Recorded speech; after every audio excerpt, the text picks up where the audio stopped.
What's going on, everyone? I am just a typical, average American here today to react and learn about Canada's cottage culture. So, I recently heard that in Canada, it's actually not that uncommon for people to visit or even own your own cottage.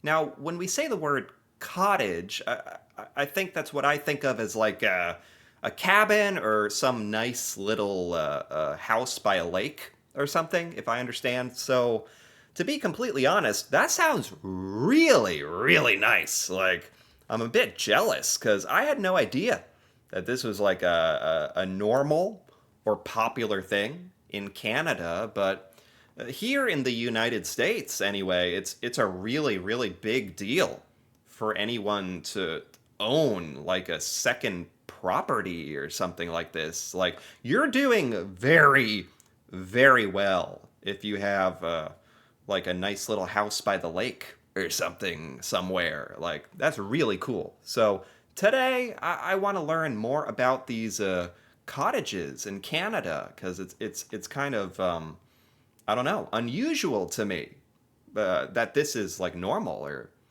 maybe you don't know because maybe you're Canadian and this is like a normal, typical thing, I guess. Anyway, I want to start by taking a look at this infographic to get a little bit of background information on cottages in Canada, and then we're going to look at hopefully some pictures of some of these things and some actual listings to so I can get an idea of like what it's actually like. Because this is pretty cool. It says a national obsession. You're obsessed. I would be too if I could get a hold of one of these things.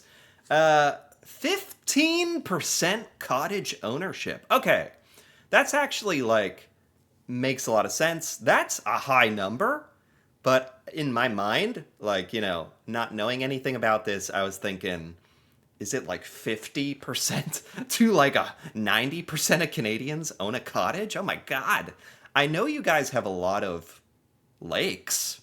Yeah, Canada, maybe. Maybe it's because of Canada's like geography. That actually makes sense. You guys have a lot of lakes, right? Maybe that's why. Cause yeah, I keep saying this. This is very extraordinary to have something like this in the U.S. Canada, just the geography might be more conducive to having lots of cottages. Okay, that makes sense. Anyway, 1 out of 7 Canadian households owns a recreational property. Good for you guys. Oh my God. I know at least 7 people in the world, and none of them own a cottage or something like that. Like, we don't even use the word cottage very often. Like, I know what it is. That's just something I think about in like fairy tales. What is that weird? Like when I was a kid, like cartoons would have a cottage. Like it's not real to me. So, I don't know. This is really cool for you guys. For millions more in Canada, going to the cottage is a weekly summer ritual that defines the national identity during the short, intense, warm season. Really? I guess if 1 in 7 Canadian households has a cottage, for you guys, you probably, if you don't own a cottage, or your parents or whatever, or maybe your friend or their parents owns a cottage, or someone you know, or that's the only reason that we hang out with Derek because his grandma has a cottage. Is that how it goes? That's that's how it would go here if this was a thing. Um, what's in a name? The cottage. Universal in Ontario and the Maritimes. Oh, so does this like kind of depend on where you live in Canada? I guess that would make sense. If you're closer or further from bodies of water. In my mind, a lot of these cottages, from what I understand, are based around bodies of water. I understand that. I mean, I'm pretty sure about that. Um, So, and it says in the Maritimes these are popular. Ranges from rusted wood frames to multi-million dollar lakeside mansions. Oh my God. The camp. This is used in northern Ontario and New Brunswick. Oh, this is different terminology. Cottage, camp. Camp. I think for most people, a camp is like a tent, you know? Despite the name, these are permanent structures, often remote. Oh, this is like specific jargon in northern Ontario and New Brunswick. I think for the rest of us normal people, um, but for the rest of us, a camp is like, a campsite with a fire and a tent and the cold, hard ground. The chalet. That's that's not how you say that. Somebody corrected me about this because of that restaurant, that Canadian restaurant. It's not the chalet. There was like multiple comments correcting me about the pronunciation. Chalet, shallot, shallot, chalet. That sounds right. Chalet. I'm pretty sure it was chalet. Yeah, I'm pretty okay. So wait a minute, that's actually a thing. Oh my god. So chalet means cottage. This is all coming full circle because I learned about what's the Canadian place? Swiss Swiss chalet. I learned about Swiss chalet a while ago. Didn't pronounce it right. Didn't realize it's saying Swiss cottage. Oh my. Anyway, let's keep going. Mind blown. This is preferred in Quebec. So it's a French word. That's why it's chalet. Like a French pronunciation. Oh my god. It makes sense now. Often implies proximity to sky hills and French Canadian architectural influences. So you have cottages, camps, chalets. Primary cottage regions are in Muskoka, Ontario. These are very prestigious. So there are cottage regions? Is that like a neighborhood? Or like a town of cottages? Or it's just a heavily dense area of cottages, I guess? In Muskoka, Ontario, this is very prestigious, very fancy. Granite cliffs, steamships. The Laurentians in Quebec. These are alpine, boutique, rolling mountains. So Canada has places with very, very fancy cottages. Or you can get just the commoner cottage down by the lake. Okanagan, British Columbia, warm and sunny vineyards. The Kawarthas, Ontario, interconnected lake. So there's a lot of cool places with cottages in Canada, clearly. All over Canada, really. Actually, it seems to be mostly by the coasts in Ontario. Because I didn't see anything about like Alberta and Saskatchewan, or maybe you don't have cottages. Maybe you're just like me. Evolution of the escape.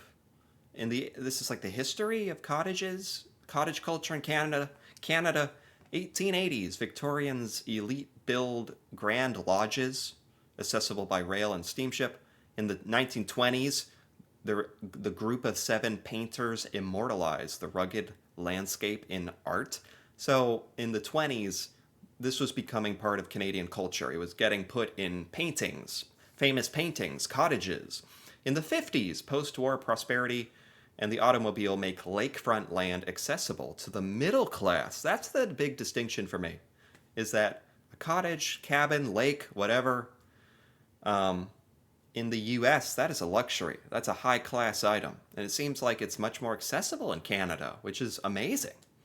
In the present time, conversion of seasonal cabins into year-round luxury smart homes.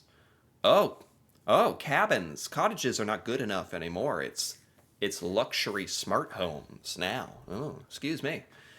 Democracy on the dock. In the 1950s, we saw a boom in Canada of do-it-yourself cottages.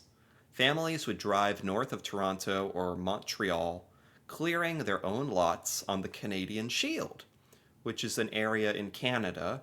This created a generation of cottage owners who view the cottage not just as a luxury, but a hard earned family heirloom built by their grandparents' hands.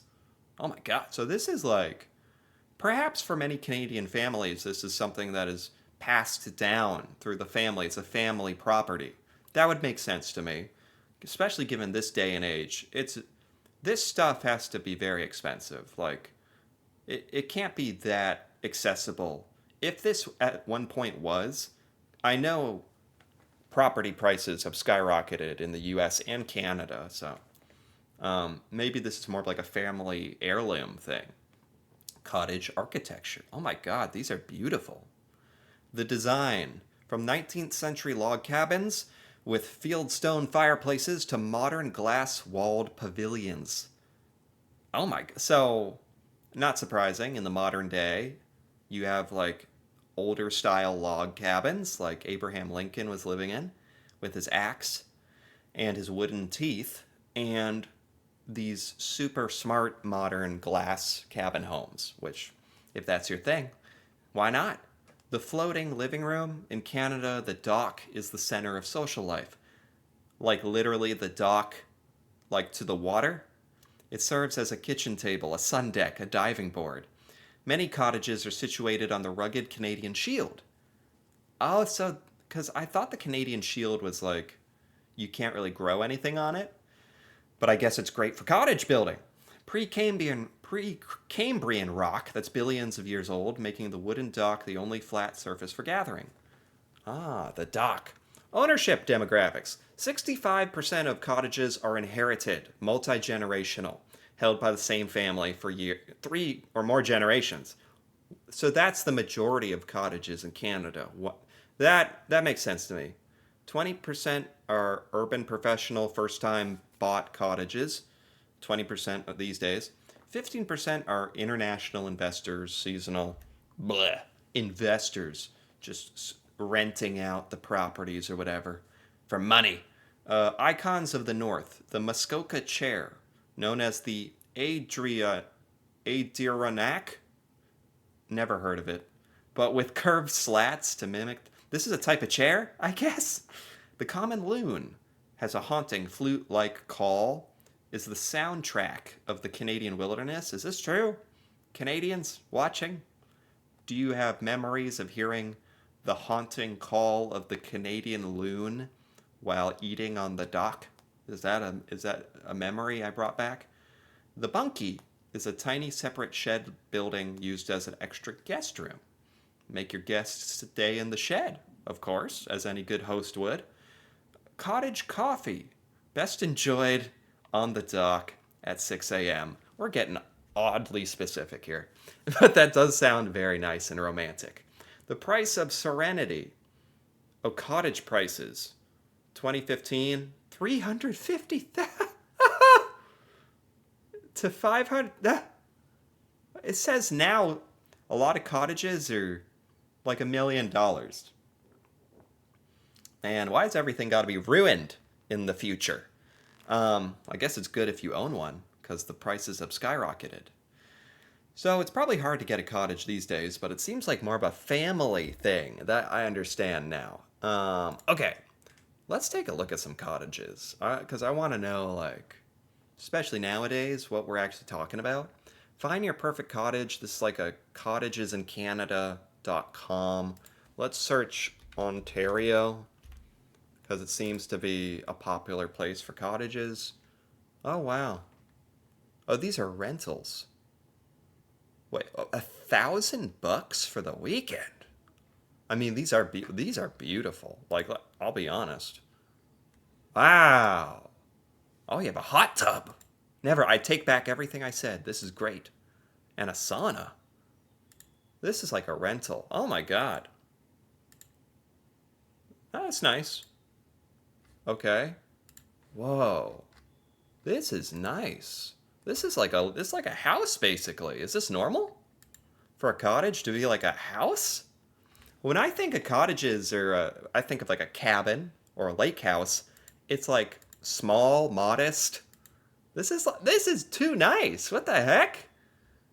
Only 200 bucks a knife. What a bargain. Um, wow, this one's got like a backyard? Yeah, is this what is like normal in Canada? This has a driveway. I've been thinking too much of like a log cabin, like with a campsite. These are legitimate houses and not even small houses. Whoa. And I thought they're usually by a lake. Oh my god. Only $1,000 a night to stay here. I mean, it's nice, but holy cow. And they all got hot tubs. Oh, here we go. Oh, this is expensive. But this is the, I mean, it's huge. There's no way that a normal Canadian cottage is like this, right? Right? There's no way. Because this is like paradise. This is a getaway, beautiful wooden home with the trail. This is what I dream of. Cozy living room looking out. Nice kitchen. But that first image, where'd it go? And you got the dock in the backyard. You can run out in your underwear. Nobody's looking. Run out into the dock at 2 a.m. with your martini and jump in the water or whatever the heck you want to do. It's pretty cool. This is something that most Americans, like how I'm kind of daydreaming about it. It's just a fantasy to us, but I didn't know, like it might not be this grand, or maybe it is. I mean, this is a cottage in Canada, but obviously I have kind of a small sample size of really nice cottages in Ontario, and it's definitely given me like an idea, I think, of cottages in Canada, a small idea. And this seems really, really, really nice. Like, this is amazing. If this is a part of your Canadian culture, this is fantastic. And I'm genuinely a bit jealous of it because this is something most Americans like that we never really experience. You just see it in like TV shows.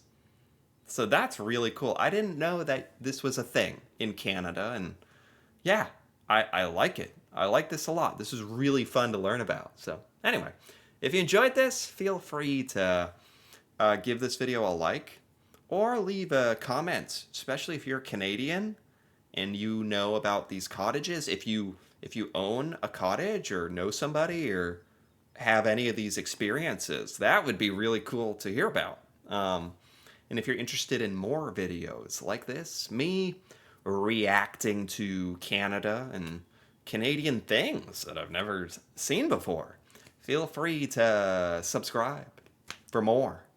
And until then, thanks for watching and see you next time.